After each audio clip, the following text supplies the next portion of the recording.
Então vai apoiar. Bom, pessoal, voltando agora do coffee, eu espero que eu ainda tenha voz aqui para gastar, que eu preciso pagar mais cerveja para o pessoal, mas a ideia agora eu queria convidar meus colegas aqui para ficarem comigo, pelo menos o Leandro, pode ficar também, Leandro, a gente deixa você aqui. Mas a ideia agora é a gente apresentar para vocês um pouco de como a gente pensa o RIAC para os próximos passos. E não só aqueles próximos passos focados pelas metas que a gente já desenvolve, mas do que a gente entende que o RIAC consegue já contribuir para esse planejamento agora de Brasil, com IA e etc. Tá? Então, eu vou começar aqui a apresentação, mas peço os colegas aqui que façam as intervenções que quiserem. Então, a gente chamou esse trabalho de expansão estratégica, então, de novos rumos e oportunidades. E eu vou começar esses novos rumos e oportunidades contando um pouquinho, bem alto nível para vocês, sobre como foi esse percurso do RIAC, né? Então, o Leandro já comentou, mas em 2020, a gente já tinha passado por vários projetos, inclusive em parceria com a Motorola, e se tinha a ideia de que desenvolver arquiteturas cognitivas e sistemas cognitivos para mobile seria algo que estaria trabalhando na fronteira do conhecimento. E aí a gente teve alguns projetos anteriores ao RIAC, mas em 2020 a gente começou a conceber, baseado nessa ideia do que a gente já tinha do que era futuro, quais seriam os pilares para atender às limitações que a gente tem quando se precisa empregar modelos inteligentes em cenários restritivos, como é o caso dos dispositivos móveis. E aí a gente pode escalar isso para falar de robôs, de smartwatches e etc. Mas esses dispositivos eles têm características muito similares. A gente tem poder computacional limitado, bateria limitada, a gente tem dados que não são os dados típicos normalmente de serem tratados, séries temporais, mas misturado com texto e misturado com imagem e áudio. Então, a gente tem uma multitude de dados e a gente concebeu o RIAC exatamente pensando em quais seriam as grandes áreas, as grandes frentes de pesquisa dentro da inteligência artificial que poderiam ajudar a gente a resolver esses problemas. Então, essas 5 metas iniciais que vocês veem ali, que é a meta de arquiteturas cognitivas, aprendizado em arquiteturas cognitivas, representação do conhecimento, aprendizado federado, né? E a NLP, ainda quando a NLP não estava na moda, né? Então, em 2020, a gente construiu exatamente pensando num foco comum, que era dotar esses dispositivos de um nível maior de inteligência a partir da solução de problemas por essas mais vertentes aqui que a gente apresenta.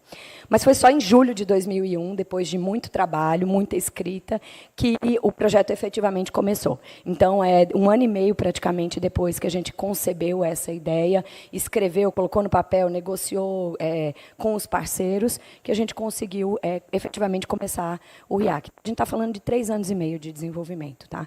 Eu acho que os resultados do RIAC são muito robustos e muito maduros para uma pesquisa de 3 anos e meio. Eu acho que a gente tem que discutir, a ideia é discutir isso. Em 2022, a gente começou com foco em recrutamento de pessoal. Pense que a maior parte das pessoas que vocês conhecem não tinha a menor noção do que é arquiteturas cognitivas.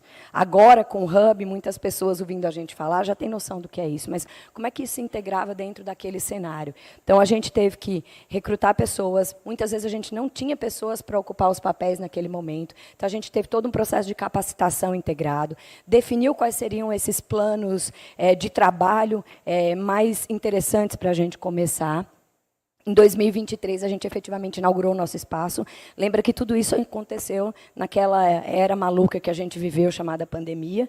Então, tudo isso foi negociado em reuniões remotas. A gente teve alunos que a gente orientou por 1 ano e meio, 2, que a gente foi abraçar e conhecer tempo depois. Tá? Mas, em 2023, a gente ganha esse espaço físico que tinha mesmo como objetivo concentrar todo esse ecossistema de desenvolvimento. E aí a gente vem para essa janela agora 2024-25, onde junto com o PIBIA, então a gente teve o ano passado o lançamento desse Plano Brasileiro de Inteligência Artificial, tinha outras iniciativas, vários dos nossos pesquisadores participaram de diversas dessas reuniões e das iniciativas, mas junto com esses desenvolvimentos, esse novo cenário, o RIAC trouxe um conjunto de desenvolvimentos, de aplicações, de testes e de resultados. Então, a gente já mostrou isso pelos números, pelos gráficos, mas é para mostrar que é exatamente nesse cenário, agora com 109 pesquisadores, que a gente se encaixa. Tá? Então, o que a gente pensa como o RIAC daqui para frente? A gente pensa como um RIAC que não pode abandonar os seus pilares, porque esses pilares eles são transversais e eles são fundamentais para o desenvolvimento das diversas áreas e dos diversos problemas que a gente tem na inteligência artificial.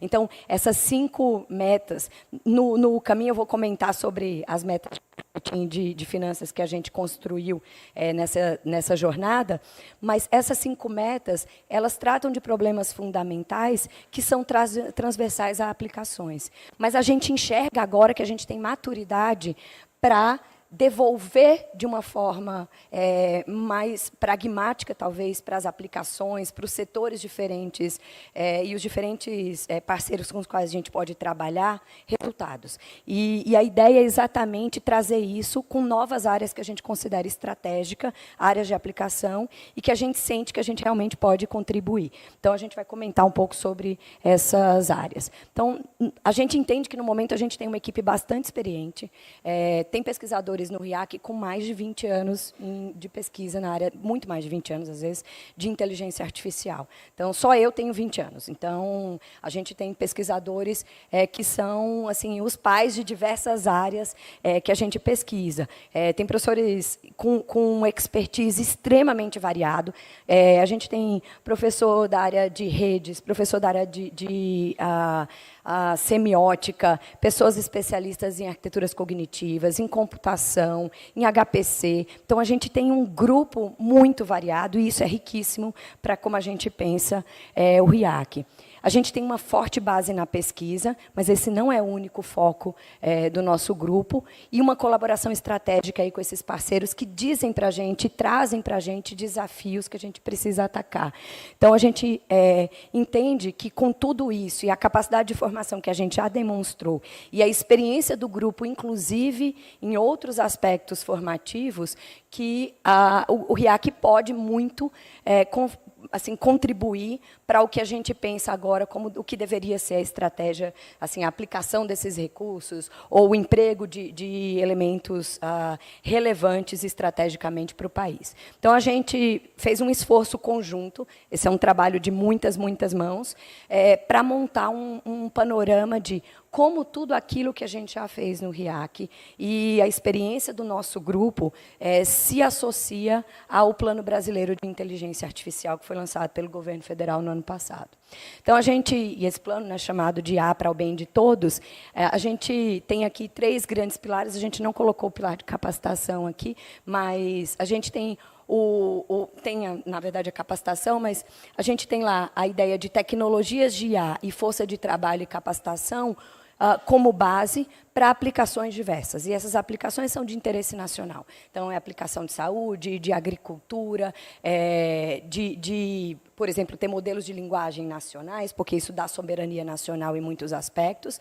Mas a gente entende que o RIAC tem forte contribuição para esses pilares em aplicações transversais. Em particular, a gente não ataca muito a questão da infraestrutura, a gente já sabe que tem, né? Não é um foco do RIAC, apesar de termos a nossa infraestrutura para o treinamento dos modelos, esse não é para a gente, no momento, um pilar de atuação. Mas por que a gente está trazendo esses pilares? Porque se a gente pegar as nossas 5 metas originárias, que são essas metas que a gente considera metas fundamentais, elas são a construção, a base para a construção de conhecimento em diversas áreas de aplicação. E essas aqui em laranja são aquelas que a gente já atacou de alguma forma. Seja porque a gente nasceu pensando em dispositivos móveis, ou seja porque a gente construiu metas específicas lá para trabalhar com marketing, com finanças, e como os meus colegas já mostraram, elas superaram e muito o que a gente achava que era uma aplicação só em marketing e finanças. A gente conseguiu enxergar, na verdade, um potencial para os métodos estudados naquelas metas que vão muito além. E é isso que a gente vai tentar mostrar hoje. Tá? Mas a gente elencou, olhando para a estratégia lá, para aquele plano brasileiro de IA, para o foco desse desenvolvimento para os próximos anos, em 4 áreas. E a gente vai tentar mostrar qual que é a nossa visão e o nosso know-how para essas 4 áreas. Tá? Então, IA para educação e divulgação científica, IA para saúde, para agricultura e desenvolvimento sustentável e para indústria e cidades inteligentes. Então, existem outros desafios dentro desse plano brasileiro de IA, mas a gente entende que esses são os pontos assim, focais que a gente poderia atacar. Então, nesse contexto, eu vou tentar relacionar um pouco essa pesquisa base que a gente tem feito. Acho que muitos de vocês devem estar acostumados com essa notação que a gente chama de TRL, né, que é o nível de quão pronto uma tecnologia está para ser colocada na sociedade. E, normalmente, essa pesquisa de base que a gente realiza, ela trabalha entre, né, as instituições de pesquisa, elas trabalham TRL 1, 3, até o 4, mais ou menos. E entre o 4 e o 6, ela depende, no geral, de parceiros que estão mais próximos desse problema e que conseguem trazer esses cenários do mundo real para a gente poder usar. No geral, esses problemas têm desafios por si só, mas que normalmente é o conhecimento base que a gente constrói naqueles pilares fundamentais que sedimenta a construção desses modelos. Então, a gente elencou aquelas 4 áreas prioritárias como sendo áreas que, a gente conseguindo interagir com esses parceiros e construindo novas prioridades aí de desenvolvimento, o que a gente está fazendo nessas metas originárias seria aplicado diretamente dentro desse contexto. Tá? Então, se vocês quiserem fazer algum comentário, por favor. Tá? Então, vou falar um pouquinho sobre como é que a gente entende essas 4 áreas, e aí a gente tem algumas aplicações interessantes. Primeiro, a gente vai falar sobre agricultura. Então, agricultura sustentável e desenvolvimento social é um dos pilares lá dessa Plano Brasileiro de Inteligência Artificial. E a gente considera que uma das primeiras coisas que a gente tem que tratar é a gestão inteligente, agrícola inteligente. Então, a gente está falando de apoio ao pequeno, médio produtor, da agricultura familiar, que realmente está sofrendo com escassez diversa de mão de obra ou acesso a plataformas diferentes dentro do contexto aí da realidade que eles têm acesso. O outro é o pilar da proteção ambiental. Então, é um dos objetivos das aplicações que a gente vislumbra atacar, essa ideia de ser capaz de monitorar em tempo real e responder, assim, para que os atores diversos possam responder de forma apropriada para a proteção e garantia do ambiente. O outro pilar desse desenvolvimento da área de agricultura e desenvolvimento sustentável é exatamente a integração dos dados agrícolas. A gente está falando aí de culturas diferentes, dados de sensores diferentes, imagem aérea, imagem de drone.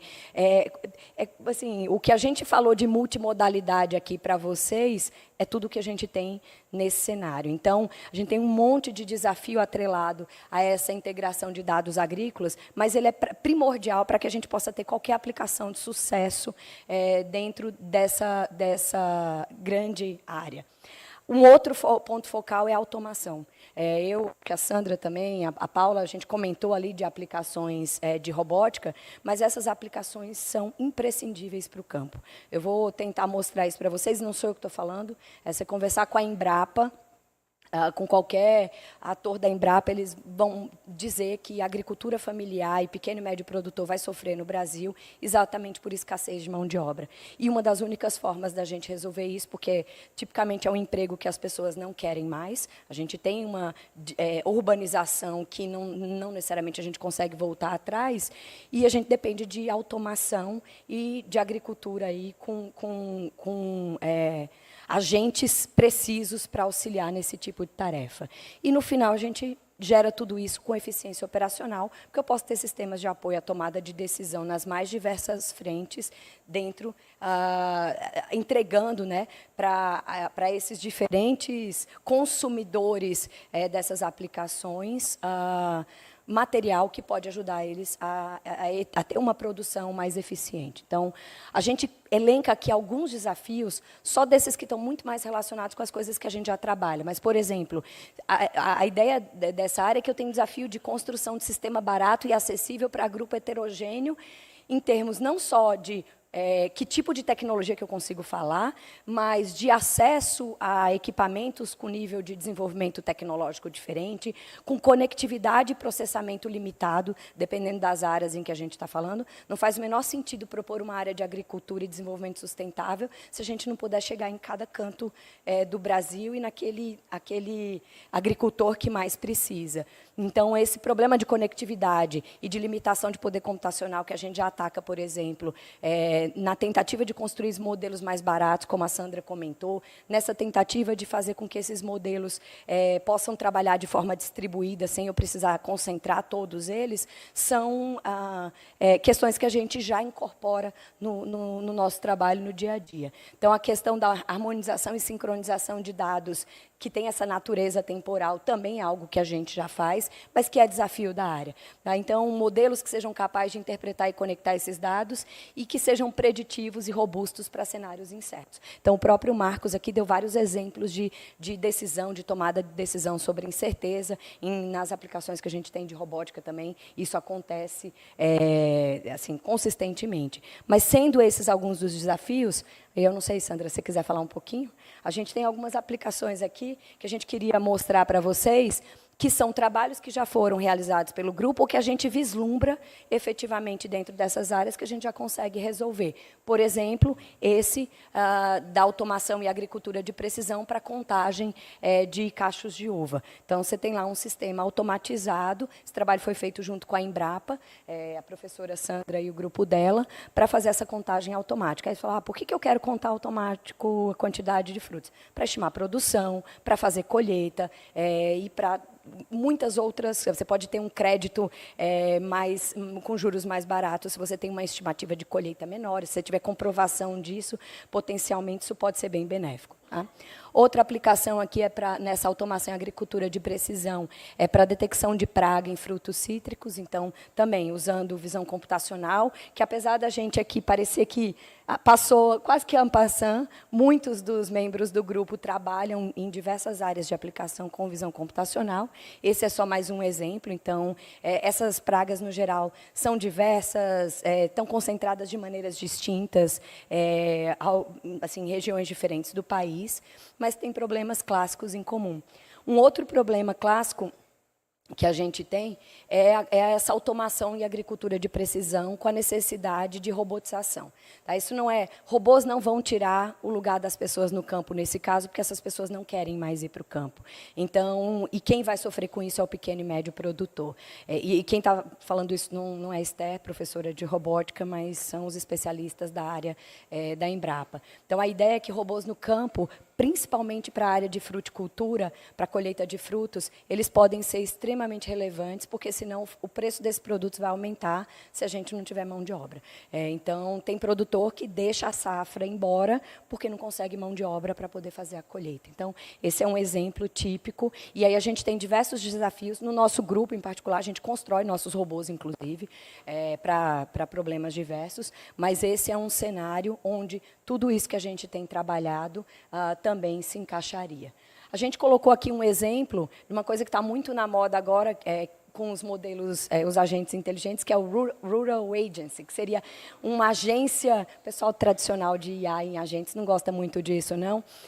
Mas é a ideia de agora construir uma agência de agentes. E essa agência de agentes, basicamente, é construir agentes inteligentes, com capacidades especializadas, e, de alguma forma, então, sei lá, tem alguém que é especialista em detecção de pragas, o outro que é especialista em entender, por exemplo, predição de safra, e, de alguma forma, eu vou ter uma agência desses agentes que interfaceia via linguagem natural com os diversos atores e coordena o conhecimento dessas diversos agentes para poder responder dúvidas ou questionamentos, etc., dos interlocutores, dos usuários. Esse aqui é um exemplo grande onde a gente teria benefícios de inclusão digital no campo, democratização de acesso a esses modelos, porque você está usando linguagem natural, né, com facilidade de uso e tal, mesmo para quem tem baixa literacia necessariamente com a computação. Tá? Mas um outro exemplo aqui que a gente pode trazer.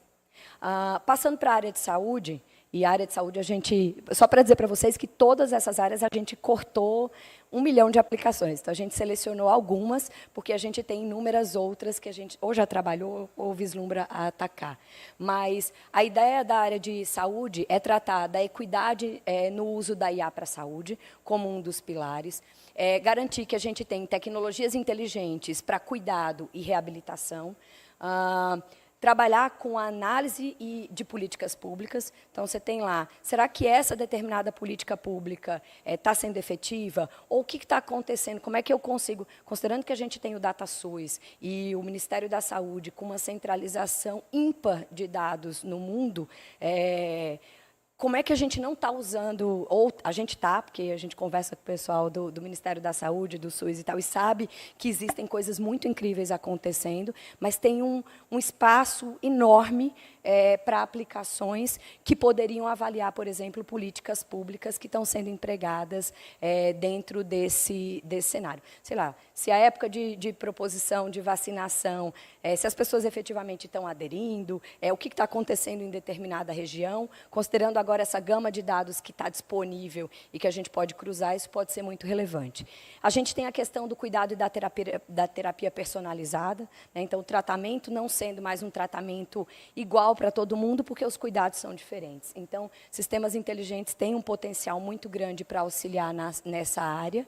E na parte de diagnóstico e tratamento. Lembrando que todas as áreas, e eu talvez não tenha mencionado isso, mas tem um pilar muito importante para a gente, que é o desenvolvimento de modelos éticos. Então, vocês viram que a gente falou disso em finanças, em marketing, em saúde, ou em processamento de linguagem natural, mas isso é imprescindível para a construção desses modelos. Na área de saúde, então, a gente não pode propagar mais desigualdades. Então, tudo isso centrado na construção desses modelos que promovam mais igualdade. E, para isso, em saúde, a gente tem inúmeros desafios, associados à privacidade, segurança e ética, que a gente já ataca no Hub, o fato de ter que, de novo, lidar com dados heterogêneos, e uma coisa muito característica da área de saúde é que os dados, no geral, são incompletos. Prontuário médico. Se pegasse, por exemplo, a base de dados lá de vacina, ou de síndrome respiratória aguda, eu tinha um projeto de BRICS com saúde e tal, e você pegava a base de dados pública de síndrome respiratória aguda e de COVID, tinha lá os prontuários e um conjunto de dados para você usar. Eu diria que quase nenhum completo. Então, anotava um dado, não anotava outro, tinha uma informação aqui, não tinha informação ali. Mas, naquela época, a gente ainda não tinha a linguagem natural como ela está, e os modelos ainda não estavam nesse ponto. Agora, a gente tem um cenário em que lidar com esses dados incompletos pode ser bem interessante. Então, a anotação de dados aqui é particularmente muito custosa. Então, tudo que o Borim falou de representação, de aprender essa representação de conhecimento e fazer essa transferência de domínio, a adaptação para uma tarefa específica, que a gente também trata lá na Meta 2, é um desafio na área de saúde. Buscando, né, confiabilidade e robustez e equidade no acesso aos benefícios. Então, a gente aí tem várias questões também relacionadas à adaptação e uso em ambientes reais e garantia de personalização e monitoramento contínuo. Então, algumas aplicações, por exemplo, que a gente trabalha em aprendizado por reforço, ninguém vai tentar dar dosagem de remédio no paciente por tentativa e erro, né? Não é assim que a gente faz. Mas você tem, por exemplo, possibilidade de aprender com políticas de como o medicamento é ministrado no paciente e tentar tirar dali uma política mais eficiente, por exemplo, a partir dos dados. Tá? Exemplos de saúde, a Sandra, que é a nossa embaixadora também de aplicações na área, mas ela tem uma aplicação extremamente relevante, que é diagnóstico de câncer de pele a partir de imagens. Então, acho que a Sandra pode me corrigir se eu falar qualquer besteira aqui, mas o grupo dela é muito, muito importante nessa área. E dos anos 70 até agora, a taxa de sobrevivência em pacientes brancos melhorou, mas de pacientes negros caiu. E isso se reflete, por exemplo, nos sistemas de diagnóstico que se tem para câncer de pele. Então, aqueles sistemas que têm uma qualidade absurda, ou aparentemente suficientemente boa para a pele branca, quando você transfere isso para a população negra, esses modelos têm uma queda de desempenho. E se você considerar que a maior parte da nossa população é negra, isso é, sim, uma desigualdade, algo que a gente não pode aceitar como modelo fundamental de jeito nenhum. Tá? Então, essa é uma área de aplicação que a gente já tem trabalhado. Aqui, um exemplo que o professor Borim trouxe para a gente de diagnóstico de Alzheimer através de sinais de eletroencefalograma. Então, você tem lá uma doença que é extremamente comum e que tem um diagnóstico bem difícil. Qualquer um que teve Alzheimer aqui, um caso de Alzheimer na família sabe disso, mas a população está envelhecendo. Mas a gente também tem acesso a mais dados. Então, qual que é a estrutura típica? A gente tem ali uma tabela que mostra o custo para o SUS de um exame típico para diagnóstico de Alzheimer, que seria fazer um PET-CT. Além da máquina ser cara, você não garante que qualquer posto de saúde ou qualquer unidade básica de saúde pode ter acesso, o custo de cada exame que for realizado, vai ser caro também. Se você tivesse um sistema, por exemplo, capaz de usar EEG, mesmo que fosse para um primeiro diagnóstico e para fazer uma determinada filtragem, esse custo seria muito mais baixo. Isso significaria medicina de precisão acessível para muito mais pacientes. Tá? Então, e esse diagnóstico de Alzheimer, o Borim mostrou que o próprio encoder que eles usam lá na representação de conhecimento pode ser base para a gente fazer a representação desses dados e tentar aí separar se você tem ou não traços. E isso também pode ser aplicado para outras doenças, não necessariamente só para a doença de Alzheimer. Então, a gente pode entender, por exemplo, estresse é um problema de saúde pública hoje em dia, né? Questões de saúde mental, dificuldade de sono e etc. Mas são outras aplicações que poderiam derivar de cenários próximos desse e que a gente também já ataca no nosso trabalho. Um outro exemplo bem interessante é a detecção de AVC a partir da movimentação de olhos via smartphone. Então, a AVC é uma doença extremamente letal, né, mortal, a maior causa de mortalidade de morte no país. E nem todos, necessariamente, os tipos de AVC poderiam ser triados dessa forma, mas existe uma categoria que, dependendo de como a pessoa pisca o olho, você poderia fazer esse diagnóstico. Então, imagina salvar vidas, porque eu tenho um aplicativo que, tirando uma foto, que o médico pode ir lá no posto, tirar uma foto do seu olho e identificar que você tem aí uma probabilidade alta, talvez, de desenvolver a doença e tal. Então, num custo muito baixo, né? Então, a gente tem outras possíveis aplicações, como otimização de política pública de saúde para...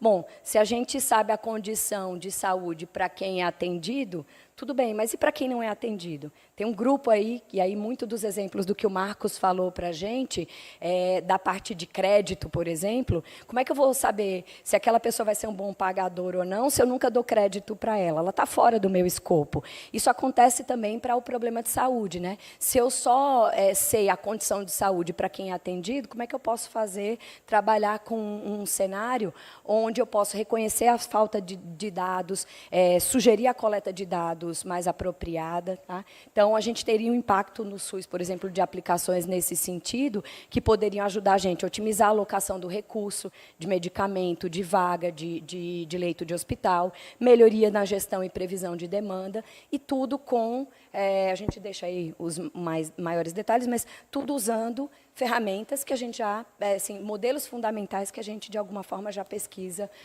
no RIAC. Então, oi. Posso fazer um comentário rápido? Claro. Aqui, um exemplo que me ocorreu, desculpa atrapalhar a apresentação, mas já que você deu essa abertura para a gente.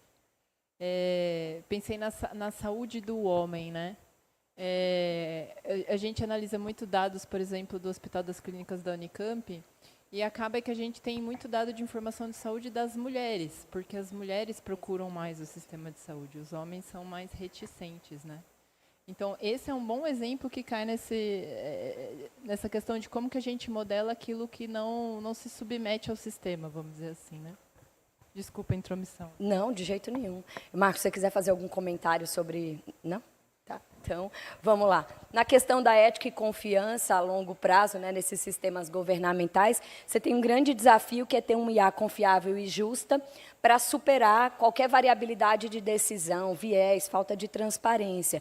Então, esse tipo de modelo que a gente estuda, os arcabouços computacionais, legais, sociais, eles podem ajudar para essas estruturas regulatórias. Então, isso pode aumentar a confiança dos processos decisórios para que a gente possa realmente ter sistemas que são considerados justos, né? Então, esse é um outro exemplo de aplicação que a gente tem, mas o uso de estimulação elétrica, como eu disse, que a gente fabrica, às vezes, os nossos próprios hardwares, né?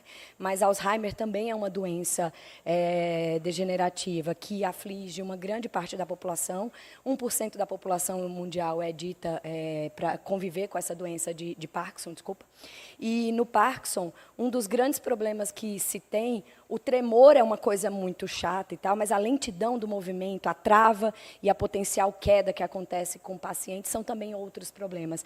A gente tem aplicações, por exemplo, de eletroestimulação, em que você pode criar uma prótese ativa quando o paciente, você detecta quando o paciente vai tentar fazer um movimento e melhora e faz, né? Você dá choque no paciente, tá, gente? Mas é um choque controlado, mas essa é a ideia. Mas você executa um movimento ciente de que você está diminuindo o tremor e, às vezes, ajudando na amplitude do movimento, na velocidade, para que ele possa ter uma vida melhor. Isso faz também com que a gente diminua a necessidade do medicamento, que tem um monte de efeito colateral. Mas não só nesse cenário, a gente tem inúmeros outros casos em que você pode, por exemplo, entender, passar para o médico como que eu posso fazer ajuste medicamentoso, se eu ficar acompanhando como é que está o tremor da pessoa ao longo do dia, dependendo do quanto ela toma. Tudo isso com métodos que a gente já trabalha dentro do grupo. Tá? Então, outra área que a gente, indo já para a parte final, que a gente considerou relevante, é a área de esse tema grande de indústria, né, e cidades inteligentes, onde a gente está falando de otimização de forma geral, e aí otimização de trânsito, quem não gostaria de ter semáforos sincronizados, funcionando bem, e que estão olhando para o fluxo da cidade, como é que está lá a comunicação entre os smartphones e etc., e diminuir o quanto tempo você gasta para se deslocar. Então, desde os processos industriais, das máquinas dentro das indústrias e até essa dinâmica da cidade, o foco de pesquisa de otimização é algo que a gente já trabalha. Então, otimização multi-objetivo é o que a gente faz na Meta 2, é o que a gente faz lá no trabalho do Marcos, por exemplo, e em diversos outros cenários. Tá? Então, garantir que a gente faz tudo isso com eficiência energética, a gente não vai desenvolver tecnologias aqui verdes, mas é nossa obrigação, se a gente está trabalhando, a maioria das indústrias agora quer ser carbono zero em 2030, usando modelo de linguagem. Então, que gasta energia só para você dar oi para ele. Então, a conta não vai fechar em algum momento. Então, a gente precisa garantir que você tem modelos baratos, eficientes. Então, tem toda uma questão de destilação de conhecimento, de distribuição dos modelos, que a gente precisa atacar. Tá? A questão da robótica autônoma, a robótica, agora, não só aqueles braços industriais que estão acostumados, mas vocês pegarem, sei lá, o último mês e meio na internet, só o que tem é robô que, de repente, agora está na planta da BMW, robô humanoide, tá? Tipo, a gente, assim, tentando operar nessas plantas. E a NVIDIA está investindo um monte nisso, e vários outros grandes atores também, mas é que ainda está longe da gente ter Jetsons lá, o cenário Jetsons em casa, e todo mundo que eu conheço que é de robótica garante que isso é verdade, mas a área evoluiu muito, e aplicações mais especializadas, a gente já está vendo, com barateamento desses robôs. A gente não pode deixar para ficar para trás, porque esse Physical AI, dizem, né, que o que vai subir, a nova era do ChatGPT é exatamente esses robôs, porque eles agora vão poder, imagina um ChatGPT andando pela sua casa, ou uma Alexa passeando pela sua casa. Não sei se é bom ou se é ruim, mas a ideia é que, em pouco tempo, a gente vai ter muito mais acesso a essas máquinas, principalmente principalmente nesses ambientes mais estruturados e aplicações industriais que já está acontecendo. Mas a gente não pode perder esse bonde também. Tá? E a questão dos serviços públicos inteligentes. Então, a gente deu exemplos aqui de sistema judicial, mais diversas outras aplicações que fariam realmente, teriam bastante benefício do que a gente já tem trabalhado aqui. Então, como nas outras áreas, a gente colocou vários desafios, e vocês podem ver que esses desafios são sempre os mesmos. Que são os desafios que a gente setou lá no começo, quando a gente pensou no RIAC, que é trabalhar com dado heterogêneo, com séries temporais, fazer assim, a curadoria desses dados de alguma forma, ter modelos mais baratos, distribuídos e etc. Tá? Então, e usar esses dados de forma inteligente. Todos esses desafios que eu elenquei, a partir desses 3 grandes aplicações, parecem os mesmos. Aqui a gente tem um exemplo de aplicação que o professor Borim até mostrou na apresentação original lá dele, da Meta, né, que seria o que ele chamou de ouvidos inteligentes. Então, usar os sons anômalos com inteligência artificial para detectar, acho que, falhas nos equipamentos. Né? Então, se você usa, né, sinais acústicos, você tem um padrão de vibração, por exemplo, dos equipamentos na indústria, você pode fazer isso, inclusive, de uma forma muito pouco invasiva comparado com outros contextos. Tá? Então, esse é um exemplo interessante. A ideia de tomar decisões estratégicas sobre informação parcial, que a gente comentou, que o Marcos deu de exemplo, para crédito, ele também é aplicável para a ideia, para cidades inteligentes e área industrial. Então, eu tenho lá um processo-chave, por exemplo, de compra, investimento e manutenção, e eu quero tomar uma decisão, mas meus dados são limitados. Então, eu não tenho todas as informações possíveis. E aí, faço a manutenção ou não? É melhor fazer a manutenção preditiva? Mas, se eu nunca vi aquele equipamento quebrar, como é que eu sei se eu devo fazer manutenção ou não? Será que vale a pena fazer a manutenção antes dele quebrar, mesmo sem nenhum indício para eu ganhar informação? Então, acho que essa é a ideia por trás desse contexto. Tá? Um outro cenário importante seria, por exemplo, a questão da mobilidade urbana federada e sustentável. Então, você tem lá um número gigante agora de dados de mobilidade, ônibus, metrô, veículos diversos, distribuídos ali com prefeitura, empresa privada e etc.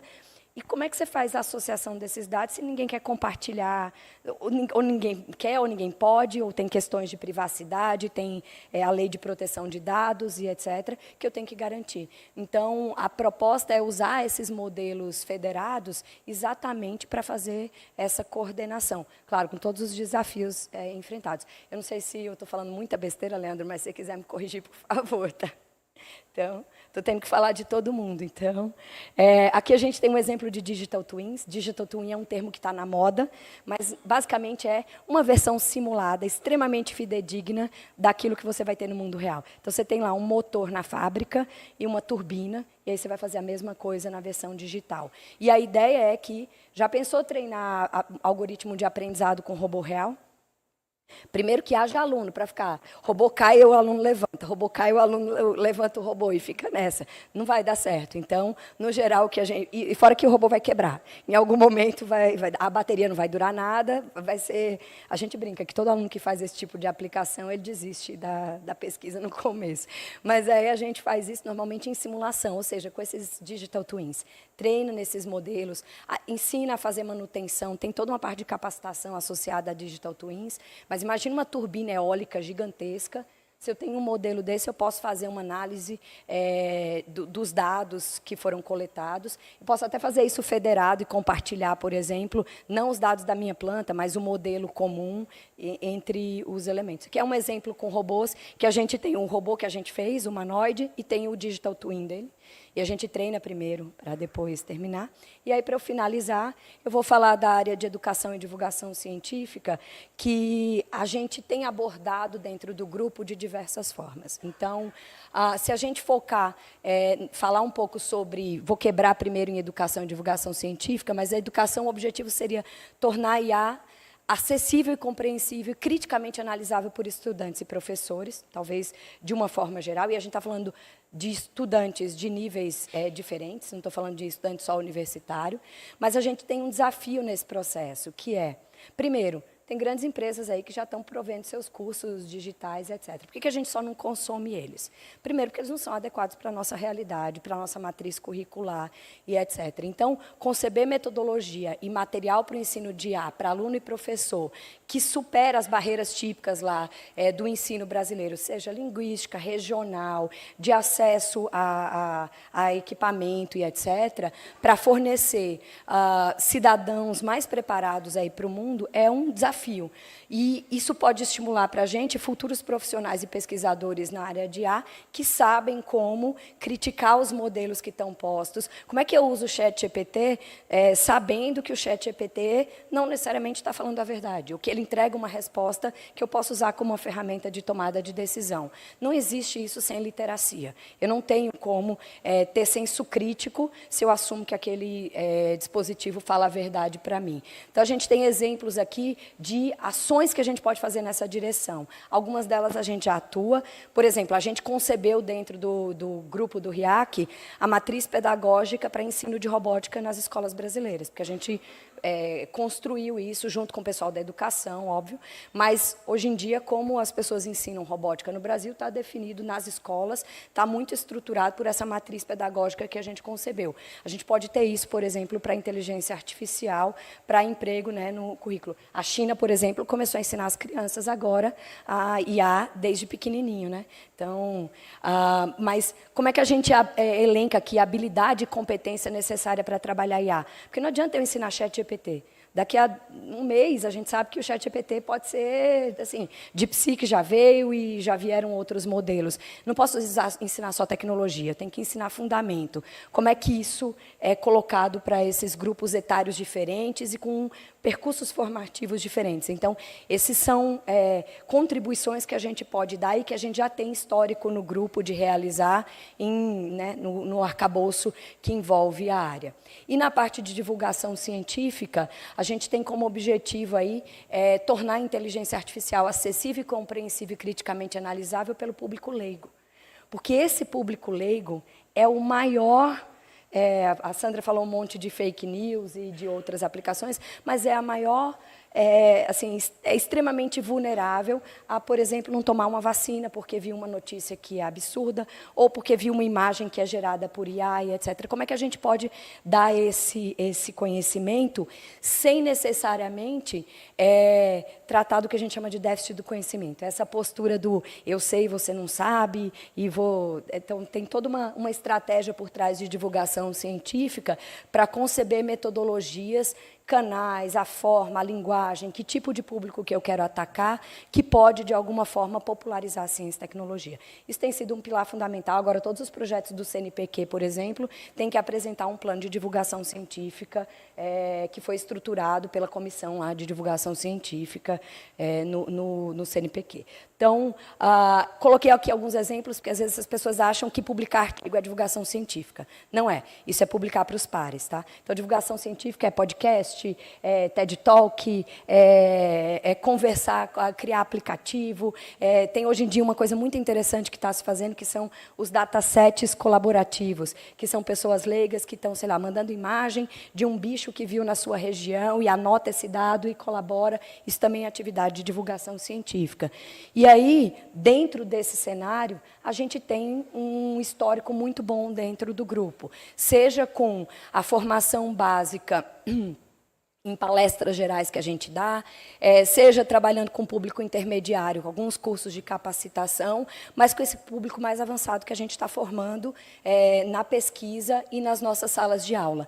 O IC, em particular, tem uma gama de disciplinas de pós-graduação ligadas à área de inteligência artificial, muito antes de muitas outras universidades no Brasil. Então, a gente, ao conceber o primeiro curso de ciência da computação do Brasil, também é esperado que esse ecossistema aconteça aqui, mas também faz isso para essa formação continuada a partir de cursos de extensão.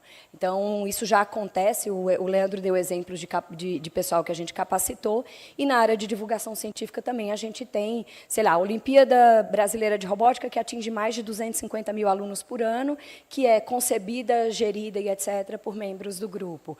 O Meninas Supercientistas, que é um evento de divulgação para atrair mulheres para a carreira de ciência, que também também organizado junto, né, em parceria com pessoas que participam do nosso grupo. Então, para mostrar para vocês que nessas frentes que a gente elencou, todas elas, graças a essa política aí de Estado que a gente ouviu falar hoje, que era o PPI, que permite investimento privado em áreas que são estratégicas e prioritárias para o país, a gente tem agora uma coisa que é muito difícil de conseguir, no geral, na área de pesquisa, que é um ecossistema extremamente inovador, com uma infraestrutura robusta, equipe que é bem experiente e multidisciplinar, pesquisadores bastante motivados e que estão aí procurando quais são os novos desafios. Então, a gente só espera que a gente possa transferir esse conhecimento agora para essas novas aplicações. Acho que é isso.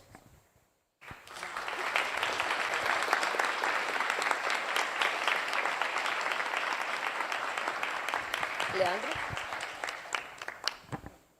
Eu vou encerrar, tá? Então, a gente vai encerrar agora para almoçar, mas quer fazer pergunta, alguma coisa, não? Alguém quer fazer alguma pergunta? Está todo mundo querendo almoçar. Brincadeira, gente, mas se alguém quiser fazer alguma pergunta, senão a gente também fica disponível aí para tirar as dúvidas de vocês no curso aí do workshop, tá bom? Acho que é isso. Muito obrigada.